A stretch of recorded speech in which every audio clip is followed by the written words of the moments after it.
شعر بەکۆی گشتی بە کلاسیک و بە نوێشەوە لە چەند بوارێکایە، یا بواری دڵداریە، یا بواری نیشتیمانیە، یا بواری غەمە، یا بواری کۆمەڵایەتیە، یا بواری خیانەتە، یا بواری غەدرە. گرنگەوەیە پەیامێکی معنەویە. شعر هەموو کاتێک قسەیەکی ناخ بووە، هاوارێکی ناخ بووە، ئیتر یا لە کۆمەلگاکە، یا لە دەسەڵاتەکە، یا لە معشوقەکەی، یا لە دەوروبەرەکەی، یا لە کەسوکارەکەی، یا لەو حاڵەتی کە تیاژیا و لەو خەموو خەفەتی کە بینیوێتی. ئیتر بە پێی قۆناغەکان، ئەگەر قۆناغی کە بۆیە پێی ئەوترێ کلاسیک، قۆناغێکی ئاینی پێوەیە، قۆناغێکی حوجرەی تایە، قۆناغێکی ئاینی تیازاڵە، قۆناغێکی تەسەوفی تیازاڵە.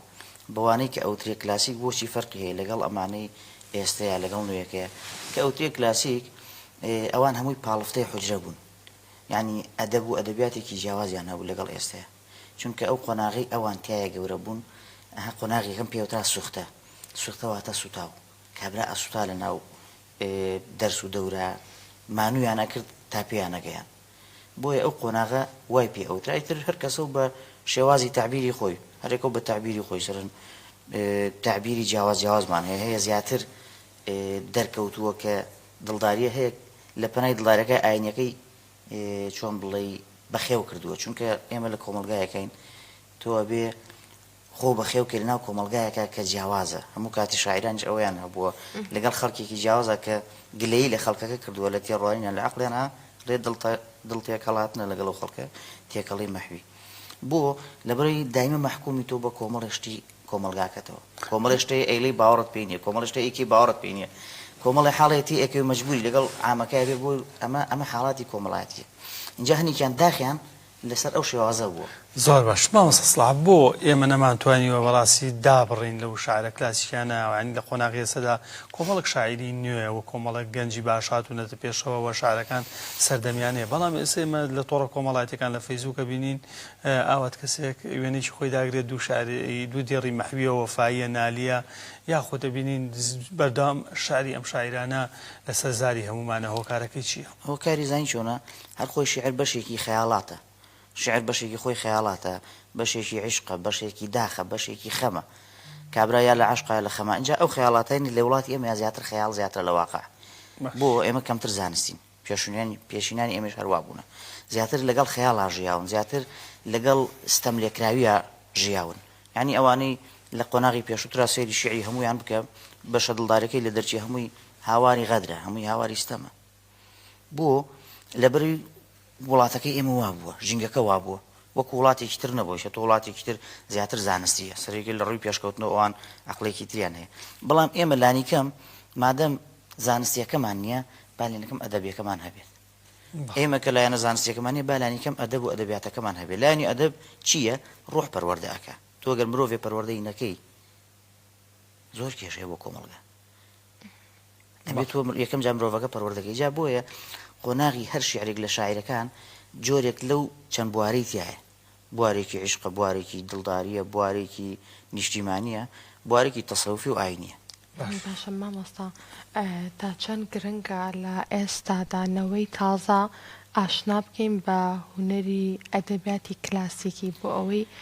مێژووی خۆیان بزانن، شاعیرە کوردەکانی خۆیان بناسن کە شعری کلاسیکیان نووسیوە و لە ئێستادا بەکاری بهێننەوە. معلومی جەنابتانە مێژووی هەر وڵاتێک پەیوەستە بە پێشینی خۆیەوە. بمانوێ نمانەیە هەر وڵاتێک کۆمەڵی مێژووی خەڵکی خۆی هەیە، لە زانستدا، لە شیعرا. مێژ کۆمەڵە کەسانێکمان هەیە کە مامۆستا بوونە لەو شەچینە، مامۆستا بوونە لە شیعرا، لە داڕشتنە، لە ئەدەبیاتە، لە حوجرەیە، لە پێگەیاندنە. کۆمەڵێک لەوانە لە ڕووی ژیانەوە سادە بوونە، لە ڕووی بیرکردنەوە بێفیز بوونە، لە ڕووی کۆمەڵایەتیەوە کەسێکی ئەو کۆمەڵگای بوونە خۆیان بە زیاتر و کەمتر نەزانیوە. ینی نازوو فیجان نەکرێتە سەر خەڵکە بڵێ جیاواز بێت. تەنانەت مەحوی لەسەر سادە ژیان باسی پێغەمبەرەکە درودی خوای لەسەر بێڵێکی ئەڵێ ئەگەر ئەو خەڵکەی کە دەم لە دین ئەکوتێ، دەم لە شێخایەتی و دەروێشایەتی ئەکوتێ، وەکو شێخ نەجمەدینی سابیری ئەڵێ، شێخ نەجمەدینی سابیری هەر خەڵکی ئەم کەرکووکەیە شعرەکەی بنووسی، وەڵێ های و هوی و پرچ و دەف و ئەمانە هیچ بە ئینسان ناکە، ئەبێت تۆ ئینسان لە بواری کردداری خۆیان لە مەیدانیە ئینسان بێ. اینجا مەحوی ئەڵێ چی؟ ئەڵێ بە نووری عەکسی پێغەمبەر ئەوەندە منعەکیس بوون غەریبی تازە هاتووی پێغەمبەرستانە. ئەڵێکی ئەڵێ ئەوانەی لە دەوروبەری ئەوە ئەژیان فێری سادە ژیان و فێری خۆنەویستی بووبوون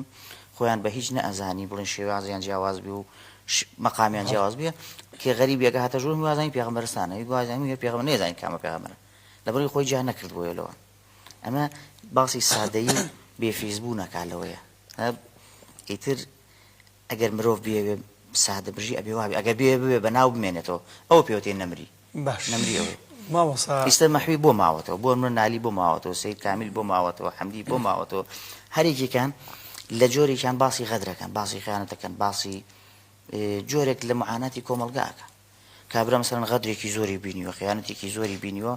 دڵی کەفەکە ڕۆحی دێتە جۆش ئەبێتە نووسین ئەبێتە وشە کابرا مەسەڵەن دابڕانێکی بینیوە مەولەوی ئەڵێ ها نەسەبرم چەنی دووریت مەسازۆ نەوەسڵت وەمەی دڵم نوازۆ ئەمە باسی دووریەکە ئەڵێ نە ئەو دووریە ئەوەیە نە ئەمەی تریش ئەوەیە اینجا لە بۆ معلوماتت شاعرە کوردیەکانی ئێمە بەشێکی فارسیەکەیان تیا هەیە بۆ فارسیەکانیش بەشێکی ئاینیان تیازاڵە ئەو کاتە تر ئاین تیازاڵ بۆ حجرە بۆ پەروەردە بووە ئەگەر تەجروبە بکەی هەموو کاتێک تێکەڵێکەوە شێخ نەجمەدینی سابیری خۆمان خۆلم کەرکوێژیەوە بەڵام یەک دنیا شعری جوان و فارسیشی نووسیوە باش مامۆستا ئێمە زۆر شاری ئەم شاعرە کلاسیکانە لەوانەیە چەندە ڕێکش بخێنەوە یاخود بینوسین بەڵام لە ماناکەی لەوانەیە زۆر تێنەکەی باش تێگەیشتمان کەم بۆیە بێت من حەزم بێتی بە دڵی خۆت باچێ شاعر لەو شاعرە کلاسیکانەی سە بۆمان بخوێنیتەوە و هەم ڕۆژێکی تۆ کە باس لە چیەکەت وەڵاهی ئێمە شعرمان زۆرە ئەگەر باس شعرکەین ڕەنگە شێخ ڕەزاق خۆڵکیام کەرکە بووە زۆر شعری هەیە بەڵام ئەوە زەمجارتر باسم کرد بووە ئەو دووبارەوە باس ناکەم بەس شعرێکی تر کە نەموتە ئەو باسەکەمەوە ئەڵێ لا فتەس عشقی و سەینەست و سەر بەرگەردەنەست عشقبازی سەر بە مەیدانێ فەنا ئەفکەندەنەست گەر هەواخواهێ حوسەینی تەرک سەر کن چون حوسەین شەرتە ئین مەیدان بخونە هیچ بازی کردنەست باسی لە جیاوازی بیر و باوەڕ و ئاینیەکە تەبەن هەموو شاعیرەکان لە قۆناغێکا مەحکوم بوونە شتێکی لەگەڵا بێ کۆمەڵە خەڵکین محکومی کۆمەڵایەتی محکومی مەزەبی محکومی دینی هەبێ خوو بەڕێوەبەری لەنا ئۆزایە هەرکەو بە جۆرە بیرەکاتەوە تۆ بێت چویتە لای ئەو جۆرە بیرکردنەوە بزانی چۆن قسە بکەیت چویتە لای ئەو نەوعیتە بزانی چۆن قسە بکەیت چونکە ئەمڕۆ کۆمەلگا هەر وەکو جاران حکومەکە کۆمەلگا توانێت لێودا کۆمەلگا توانێت بەرزکاتەوە توانێت داوگرێت بە کەیفی خۆیت یعنی ئێمە دایمە محکومین بە کۆمەڵی عاداتی کۆمەڵاتی بە کۆمەڵی بیر و باوەڕی کۆمەڵاتی بمانوێ نەمانوێ محکومین هەر وەکوتم تۆ هەنێجار شتێکێکی باوەڕەت پێنی شتێکلی باوەڕ پێێنی جا چی مەحوی چی حەمدی هەرێکێک لەمانە هەرێکە و باسی شتێکە بە شێوازێکی زۆر جوان ئەگەر باسی یەکێک لە جوانەکانی هین بکەینم شەو باسی مانگ و مانگە شەو کرا نمونێک لە شعری سالم بێنەوە طبعا سالم و نالی لە هاوعەسر بوون هاوکات بوون طبعا لە ئەدەبیاتە مە بە هین شوێنراوە مە واتە مانگی هیلالی عەرەبی مە لە زمانی فارسیە بە باریکی برۆ ئەوترێ مە بۆ بە مە شوێنراوە بە مانگ یەک دوو شۆ تا سێ شۆ ئەوترێ مە باشە کە پێنجشەوەی تێپەڕان ئەبێ بە ما ئەبێ بە مانگ لە دوای ئەوە لە دەشەوە بۆ لاوە بێ بە مەحتاب بۆیە ناوی کچەنەن مەحتاب یعنی مانگە شەو اینجا ئەڵێ چی سالم ئەڵێ ئەڵێ دانیشتون و مەجلیسەکەی دروست کردەوە بە بەچی مەجلیسە بوو مە ئافتابی هێنا ئیتر دوای ئەوڵە ساڵم کە بابێنا دوول بە شای چی ئەڵێ مە ئافتابی هێنا جا ئافتاب لە زمانی فارسی خۆی خورشید معنای خۆرە بەڵام ئافتابی ینی خۆرە تاو ئەڵێ مە چەندێ بێتین و بێشەوق بوو ئافتابی هێنا خۆرە تاوی هێنا مەبەستی برۆی یارەکەیەتی لەو کاتەکە دەرەکەوێت کە دێت ئەم برۆی چواندووە بەچی بە ئافتاب ئەو دەمچاوی ئەوی بە خۆرە تاو چواندووە ئەڵێ مە ئافتابی هێنا اینجا لێک چواندنەکان لە لای شاعیرەکان هەر کەسەوە بە جۆرەکە یەکی یاری بە مانگ چواندووە یەکی بە گوڵی چواندووە یەکی وای چواندووە ئەمە لە ڕووی دڵداریەوە لە ڕووی تەسەوفیشەوە حەمدی باسی هینەکە دوو طریقە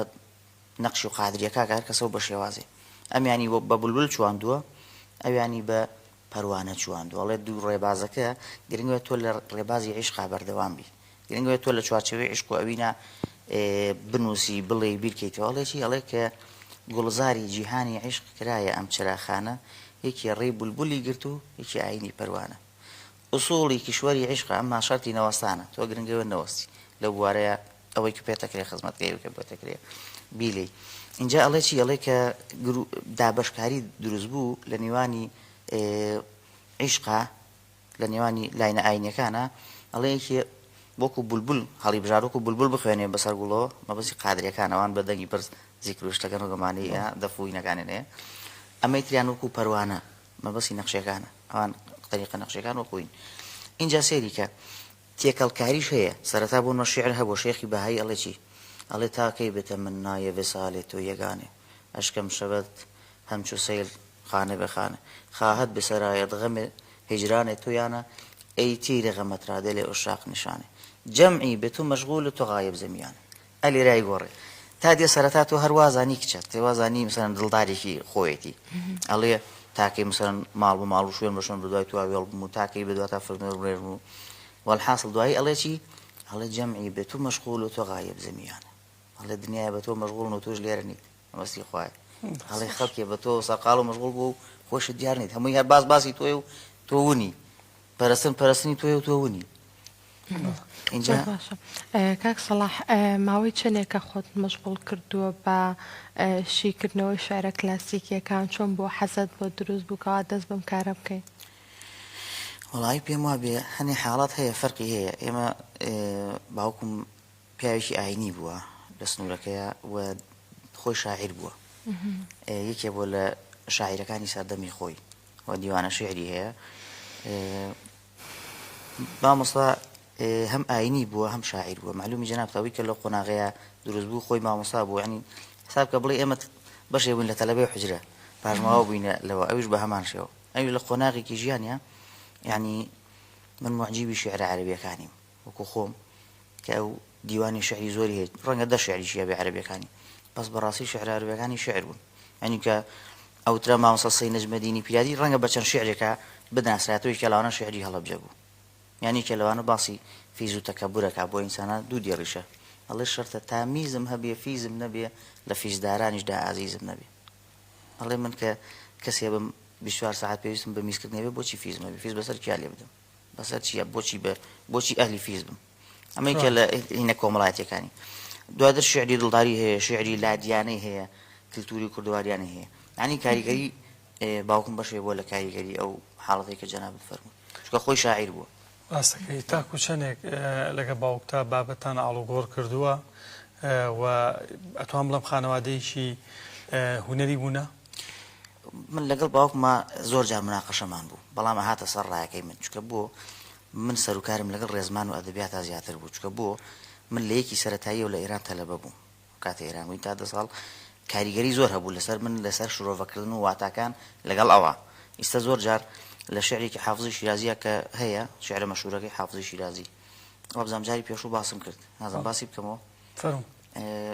حافزی شیرازی شعرێکی مەشهوری هەیە هەرچی لەو زەمانەوە باسمان کرد هین بۆ خەڵک بەڵام بام جارە باسی کەمە لەبەر ئەوەی ئەوەت پرسی جار لەو چەند واتای یەکمان ناگرتەوە شعرێکی مەشهوری حافزە لە دیوانەکەی ئەڵێ بولبولی بەرگی گولی خۆشرەنگی دەرمێن خارە داشت بەندەران بەرگونەوە خۆش نالەهای زار داشت تا کۆتایی شعرەکە بەداشت داشتەوە ئەڵێ بولبولێکم دی کە گوڵێکی بەدەمەوە بوو ئەگریە ئەڵێ بولبول کە گەیشت عاشق بە گوڵە عاشق گەیشتووە بە مەعشوق بۆ ئەگری گوڵێکی سوور و جوان و گەڵای سەوز و جوان و یانی چی گریان بۆ والحاڵ سەردەمی کێیە سەردەمی ناسڕەدین شای قاجارە لە ئێران هەچی شاعیرەیە کۆی ئەکاتەوە واتان نازان نایدۆزنەوە خلاصەی کەلام کەسێکە نێرن بەلای ئەم شێخ ڕزایی کە لەم کەرکوایە بۆ دۆزینەوەی واتاکەی تا شێخ ڕزا بلیمەتە بۆ معلوماتەیەکی ئەگەر شعر ئێمە شێخ ڕزامان ئەگەر نەبوایە ئەدەبیات کەمی ئەهێنا بۆ معلوماتی کە باسی شعری داشۆری نەکرێ ئەدەبیات و کاتە لە دواکەوتنە ئەو جا خۆی یەکێ پرسیاری لێکاڵێ ماڵی قازی لەم بەر و ماڵی مفتی لەو بەرە منی فەقیر کێ سوزانێ لەم بەرم یا لەو بەرم جاوە دوو واتایتیایە اینجا کە نامە ئەنێرن بۆ شێخ ڕزای تاڵەبانی شێخ ڕزا ئەڵێ ڕۆژ تا ئێوە گەڕام واتاکەم نەدۆزیەوە ئەڵێ لە وشکانی گەڕامیشم نەدۆزیەوە ئەڵێ نصف شەب غەواس گردیدەم ببەحر ئەبجەدی تا ببینم ئایا ئین سەدەف چێ دوور دەربارە داشت ئەڵێ نیوەشەو گەڕام لە بەحری ئەبجەدیە بزانم ئەم گەوهرە بێواتانیە حافظ شتێکی وتو حتمما جیاوازە ئەڵێ بولبولی بە حسابی ئەبجەدی لێکداتەوە کاتە تەلەبەی حوجرە ئێمە ئیزانین سوپاسبخوا بەس ئەم جیلە ئیسایشی نایزانێ ئەم ئەبجەد هەوەزەی کە ئەی خوێنی ئەبجەد هەوەز حوتی کە لەون تا کۆتایی لە یەک دەست پێکا لە 1000 کۆتایی دیواتە پیتی عەرەبیەکان ئەبێ بە 1000 لە یەکەوە دەست پێکا ژمارەکەی بە 1000 کۆتایی دێ لێکدانی هەیە بۆ نمونەیە ناوی جەناب ژمارەیەکی تایبەتی هەیە ناوی داداوات ژمارە تایبەتی هەیە ئەویش لێکێداتەوە ئەڵێ بولبولی بەرگی کولی شت 356 با حەسەن هەم با حوسین هەم با عەلی معیارداش ڕەنگی گوڵ سرخەست و دارەت نیشانی ئەسپەسەین چونکە دەرۆزی شەهادەت سرخەی ڕوخسارە داشت بەرگی گوڵ سەبزەست و دارەت نیشانی ئەسحەسەن چونکە دەرۆزی وفاتش سەبزەی ڕوخسارە داشت ئەڵێ بولبولەکە ئەڵێ لێکم دایەوە بولبول بەرگەوڵەکە کردی 356 ئەمە شێخ ڕزا باڵێ بە جواب هەر ئەوش بە شیعرەوە بۆێنێرێتەوە هەر بۆ شیعری داشتە بۆێنێرێتەوە ئەڵێ لێکم دایەوە کردی 356 لێک لەگەڵ حەسەن و حوسێن و عەلیا یەک بوو طبعا و حاڵەتە مەزهەبی کە هەیە ئیسیژەر هەیە ئەڵێ چی ئەڵێ ڕەنگە سوورەکە دەلالەت لە حوسێنەکە کە سرە بڕێ ئەکوژە سوور هەڵەگەڕێ سەوزەکەش دەلالەت لە حەسەنە کە گەڵاکەی سەوز هەڵەگەڕێ و حوسێنیش سوور هەڵەگەڕێ ئەڵێ گوڵە سوورەکە حوسێنە گەڵا سەوزەکەش حەسەنە بولبولەکەش ئیمامی عەلیە کە باوکیانە بۆ هەردووکیانەگری و إلى الله بڕایەوە ئەمە لێکدانی ئەبجەدی ئیتر بۆ معاناتی تر ئەوانەی کە خەم و خەفەتیان هەبووە مەراقیان هەبووە غەدریان لێکرا و خیانەتیان هەر کەسە بە شێوازێ هەڵە سینەخا هەم شەرحی ئەسفێراق تا بگووی ئەم شەرحی دەردەی ئەشتیاق دوای مەحوی لەولاوە هەر بە هەمان شێوەڵێکی دەردەدار هەڵبەت زمانی دەرد و حەسرەت تێدەگا چای بیماری دەزانێ ناڵە ناڵم بۆچیە اینجا هەر کەسە و بە شێوازی خۆی بۆ منە تۆ ئەڵێ تا تۆ دەردت نەبیە ئیسە تو هەتا ئێوارە تۆ لای من باسی دەرد بکە کە خۆم دەردم لە چەش بێ نازانم بەڵام کە خۆت غەدرت بینی بێ بەتایبەتی غەدری کەسی نزیک تۆ سەختترە دایمە ئەو شاعیرانە سیرکی داخەکەیان خەمەکان لەوە بۆ خەمەکان لە هەر وڵاتێکە خەمی ئێمە خەمی نزیکەکانە یعنی دایمە تۆ ئەو غەدرانەی کە ئەکرێ خەڵکی نەناز نییە ئەڵێکی حافز ئەڵێ منەز بیگانەگان هەرگیز نەنالەم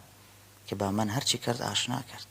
من قەت هاوار و گلەیم لە بێگانەکان نییە ئەوەی بە منی کردووە هەر خزم و کەس و ناسیارەکە بووە ئەو غەدر و خیانەتین کە ڕووی داوە لە زەمانی ئەوانە تا زەمانەکەی ئێمەش بۆیە ئەها حەمدی چەند جوانەڵێکی ئەڵێ شوعلەی ڕۆژی فیراقە ئاوەگەری برژانی دڵ هەر نەسیبی دوژمنم بێ خرچەی بریانی دڵ دڵشکاوم فرسەتە قابز بکێشە ئێستا ڕۆح هەستی پێ ناکە مەگەر بمرم لە ئێش و ژانی دڵ ئەڵێ هێندەی عەزیەتیان داوم هێندە مانویان کردوم باوەڕکە ئیسە قابز بێ ڕۆح پێش هەستی پێ ناکەم بە ئازارەکەی لە دوایە باسی دڵەکە چەند جوانەڵێکی ئەڵێ حەمدی ڕەنگە دڵ پەری بێ دەست لە کاری قەتمەدە گرتنی شێتی ئەبەخشێ هاریە بەردانی دڵ ڵ یاسای دڵ وایە ئەگەر بێت و بیگری جۆرێکە لە شێتی بەریشی دی هاریە تە دڵە بێت لەگەنی بگری دۆستی ژە بێ لەگەنی بگری توا بە شێعری حافظ بڵێ مەگەل لێ نازدارە چکە بەڕاستی شاعریەوە چکەمە هاتینە بۆ ئەدەبیاتی کلاسیک دیاریشمان نەکرد شاعری بێ بە کۆی گشتی هەمووی شێعر کلاسیکە ئەڵێ ئاسایشە دوو جەهان دوو هەرفەست با دووستان مرۆڤەت با دوشمەنان بودارە لە کۆمەلگایی تیا ژیاوین چکە هەرێکیان هەر وەکوتم دەردێکیان هەبوو معانەتێکیان هەبوو لەگەڵ خزمەت دۆستان ئاسیارە خیانەتە غەدرە دڵداری هەرچیەکە تعبیری تر نەیتوانێت بچێ شەڕکە خۆ شەڕ بۆ کەس ناکە خۆ کوشتن ناکە خۆ ناچێت خەنجەر کاتە زەخەڵکە تاقە شتێک کە پەنای بۆ بردو قەڵەمەکەی بووە شیعرەکەی بووە خەمەکەی نووسێ لەسەر کاغەزێک و بەیانی کردووە ئەڵێ چی ئەڵێ ئەگەر بتەوێت لەم جیهانەیە ئاسوودە بژیت دوو قسە زیاتر نییە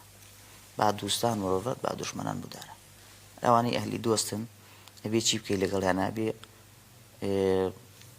تێکەڵی خۆشەویستی لەگەڵیانە دروستکەی ئەوانەی کە دوژمنن دژایەتیان لەگەڵانەکی مودارا بکە لەگەڵیانە دوای مەولانە چەند جوانەڵێ ئەڵێکی باسی یاراتی دۆستایەتیەکە ئەڵێ دلا یاران سێ قسمەن گەر بێدانی زەبانیەند و نانی و جانی زمان ئەڵێ هاوڕێتی ئەم دنیای سێشتی وازە یعنی ئەوان ئەو کاتە ئەو داخیان هەبوو لە کۆمەڵگە کەمتر بووە خەڵک کەمتر بووە جگە لە باسە دڵدارەکەی ئەڵێکی ئەڵێ هاوڕێتی ئەم زمانە سێ بەش زەبانیەند و نانی و جانی هەنێکی زمانیە هەنێکی نانیە هەنێکی هاوڕێی جانیە ئەڵێ بەنانی نان بدێ ئەس دەر بێرانەش محبەت کن بە یارانێ زەبانی ئەڵێ ئەوانەی کە ئەهلی نانن نانەکان بەرێ بابڕۆن ئەوانەی ئەهلی زمانن زمان خۆشەکان لەگەڵایکە و وابڕۆن بەلاکن یارێ جانیران نێگەهدار بە پایەش چان بدە تامی تەوانی ئەوەی کە یاری جانیە لەگەڵ یا بمێنەرە و جانیشی بۆ بدەشانیتی باش مامۆسا بەدر لەم شاعیرانە کە بەڕاستی لەم بەیانیە کۆمەڵێک شاری ئاوات لە شاعرە جیاوازەکان وت لێکدانەوە بۆ شاعرەکان یانێ ئێستا کە لەوانەیە من و هاوکارم بەڕاستی توەندێک شارت وت نەزانی مانا کوردەکەی مانای چییە ینی ئەم فێربوونە چۆنە ینی چۆن ئەتوانین لێکدانەوە بۆ ئەم شاعرانە بکەی هەستەکە من دێ شارێت هێڵکێشی عارەبی و کوردی و فارسیە وایە چۆن ئێوە یانی ئەتوان ئەمە بڕوونکەنەوە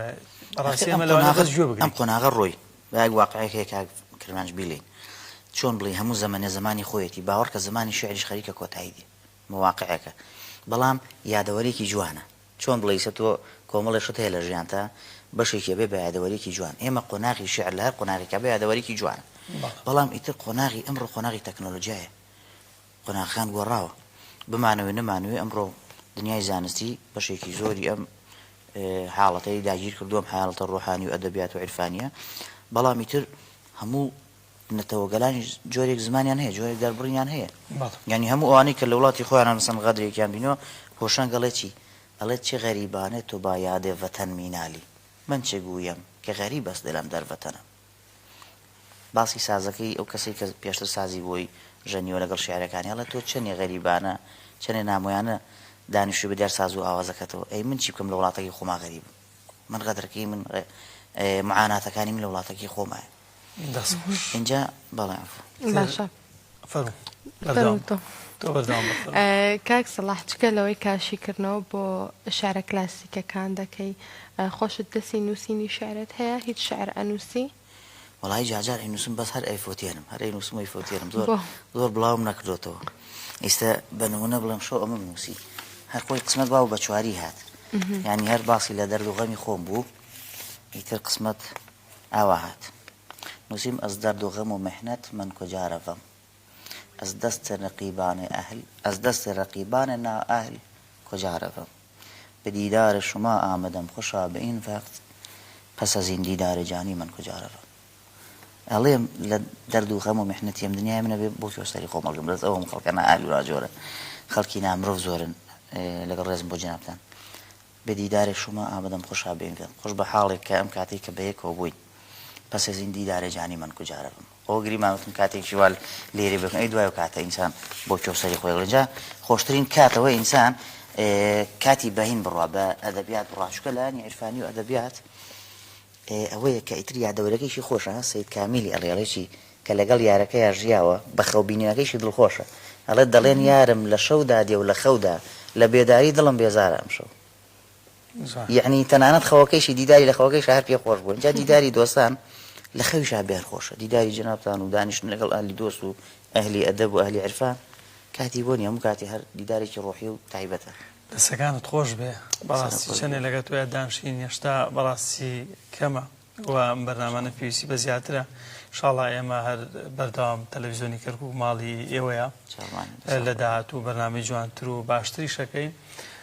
لەگەڵەوەشدا مامۆستا سەڵاح خۆشنووسە و ئەم دیاریی پێشکەش بە کەناڵی ئاسمانی کەرکووک کردووە خۆشی خەتی خۆشە جگەلەوەی کە لێکدانەوە بۆ شارەکات و بابەتی شارەزایەتی هەیە لە بواری ئەدەبیاتە دەست خۆش مامۆستا سوپاس سپاس بۆ جەنابیشتان سپاس بۆ ئەم کاتێک کە بە ئەدەب و ئەدەبیاتان بەخشی زۆر خۆشحاڵ سپاس بۆ جەنابیشتان من خۆشحاڵم زۆر سپاس بۆ جەنابتان